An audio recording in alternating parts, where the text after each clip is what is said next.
ప్రజలు తరలి వచ్చినారు. ఖచ్చితంగా కేసీఆర్ గారే తిరిగి గెలవాలి అనే ఒక వాతావరణం ప్రస్ఫుటంగా కనబడ్డది.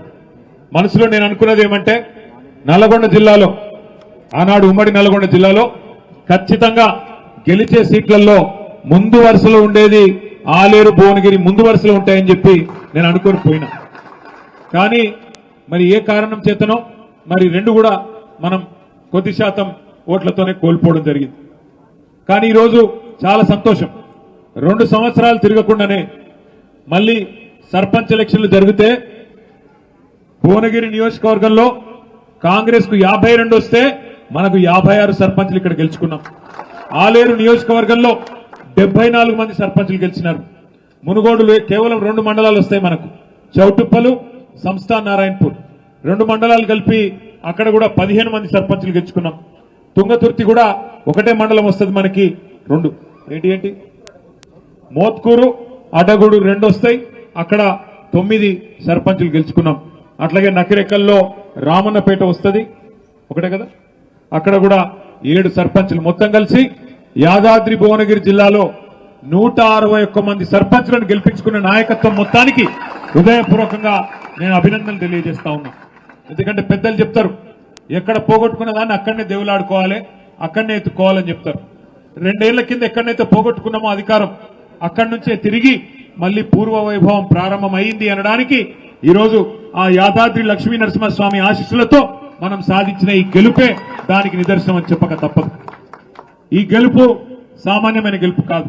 ఇంతకుముందు సోదరుడు మాట్లాడుతూ ఒక మాట అన్నారు, పార్లమెంటు గెలుచుడు అలకగానే కానీ పంచాయతీ గెలుచుడు కష్టమని. అది నిజం కూడా. ఎందుకంటే ఎట్లెట్లా ఓట్లు తగ్గితే అట్లెట్లా ఓటు విలువ పెరుగుతుంది, ఓటు బరువు పెరుగుతుంది.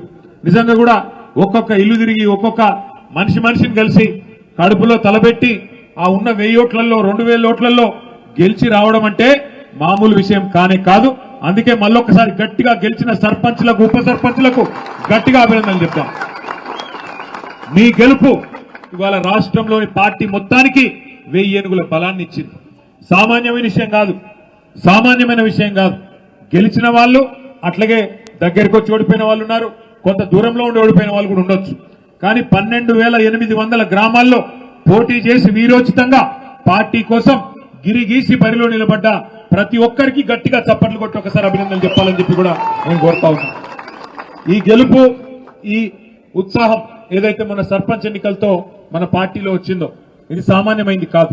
ఎందుకంటే అవతల వాళ్ళ అరాచకం కూడా సామాన్యమైంది కాదు.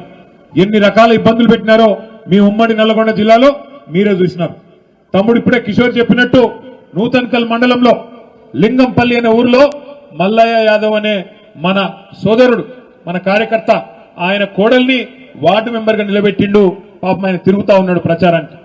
అదే ఊరిలో మన మండల అధ్యక్షుడు ఇంకో మల్లయ్య ఉంటాడు. ఆ మల్లయ్య గారిని దాడి చేయడానికి కాంగ్రెస్ ముష్కరులు, కాంగ్రెస్ గుండాలు 50 మంది వచ్చి రాత్రిపూట 10-10:30కు అందరు సలిపూట వెళ్ళిపోతే 50 మంది కావాలని మాటేసి పోయి దాడి చేస్తే అందులో మరి దురదృష్టవశాత్తు మల్లయ్య యాదవ్ గారి మీద వారు దాడి చేస్తే రాళ్లతోని కొట్టి కిరాతకంగా అక్కడే లింగంపల్లిలో దాడి చేసి చంపేసినారు. ఇది ఒక చోటనే కాదు, ఇట్లా చాలా చోట్ల చాలా దాడులు జరిగినాయి. ఇక బెదిరింపులకైతే లెక్కనే లేదు.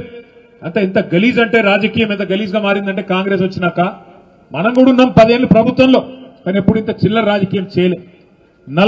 నల్లగొండ నియోజకవర్గం తిప్పర్తి మండలం ఎల్లమ్మగూడెం అనే గ్రామంలో సర్పంచ్ గా నామినేషన్ ఇస్తే మన సోదరుడు, ఆయన పేరేముండేనే, యాదగిరి గారు నామినేషన్ ఇస్తే ఆ సోదరుని బెదిరించినారు, ముందు కొట్టినారు, కాళ్ళ మీద ఏళ్ల మీద కనబడుతున్నాయి దెబ్బలు. ఎగ్జామినేషన్ చేస్తే ఏ డాక్టర్ అయినా సర్టిఫికెట్ ఇస్తాడు, బాగా కొట్టినారు. కొట్టడమే కాదు, అయినా కూడా ఆ తమ్ముడు వినకపోతే కారులో వేసుకొని కిడ్నాప్ చేసి తీసుకొని పోయి అక్కడ ఉండే మంత్రి బలుపుతో ఆయన కనుసన్నలో ఉండే ఆయన అనుచరుల అహంకారం వల్ల మూత్రం దాగిపించి ఆయనను బెదిరించి ఇన్సల్ట్ చేసి అక్కడికక్కడనే ఆయనను అవమానించే ప్రయత్నం చేసినారు.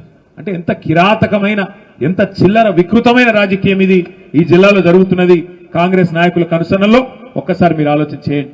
అట్లాగే 1-2 కాదు, ఇట్లా ఎన్నో ఉన్నాయి ఉదాహరణలు. హుజూర్ నగర్ కాన్స్టిట్యున్సీలో అయితే మన వాళ్ళని తీసుకొని పోయి పోలీస్ స్టేషన్లలో కూర్చోబెట్టి బెదిరించి ఆఖరికి కాంగ్రెస్ మండల అధ్యక్షుడిని పోలీసు కూడా పిలిపించుకొని